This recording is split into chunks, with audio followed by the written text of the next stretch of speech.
Baik, untuk di video kali ini kita akan bahas tentang VGA lagi ya. Kenapa sering VGA? Ya karena memang VGA adalah salah satu komponen yang paling krusial sih, selain dari prosesor dan RAM serta motherboard ya. Jadi untuk yang kita bahas pada video kali ini, kita akan membahas tentang VGA yang kemungkinan besar adalah penerus dari GTX 750 Ti. VGA ini masih dari kubu Nvidia yang kepopulerannya naik karena banyak dijadikan alternatif, hemat daya, dan performanya masih oke kok untuk game di 2022.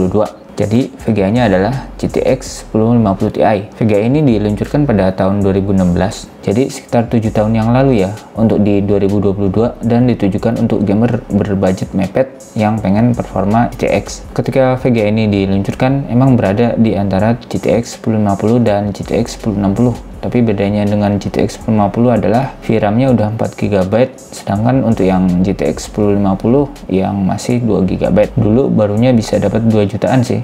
Nah, sekarang di secondnya harganya sekitar 2 jutaan lah di Tokopedia. Karena juga udah discontinue ya, jadi nggak ada yang jual baru lagi. Kita mulai dari bentuk fisiknya dulu. Untuk bentuk fisiknya kecil dan ringkas. Hanya ada satu fan kecil untuk pendinginnya. Ada beberapa untuk vendor yang memberikan 2 fan. Tapi tetap aja VGA-nya tetap ringkas kok, biarpun ada 2 fan. Kayak casing. Untuk outputnya dari VGA ini cukup lengkap. Jadi ada DVI, HDMI, dan DisplayPort untuk ke monitor. Kita mulai ke spesifikasi. Untuk GTX 1050 Ti dibekali VRAM sebesar 4 GB DDR5 128-bit yang punya bandwidth sekitar 112 GB per second. VGA ini juga udah mendukung hingga DirectX 12 untuk game ya. Dan untuk driver masih terus diupdate kok oleh Nvidia. Untuk penggunaan daya dari GTX 1050 Ti cuma sebesar 75 watt maksimal tanpa memakai power pin tambahan. Jadi harusnya dengan VGA GTX ini kamu nggak usah perlu tambahan power supply yang bagus. Sebenarnya menggunakan power supply dari bawaan casing udah cukup kok untuk VGA ini.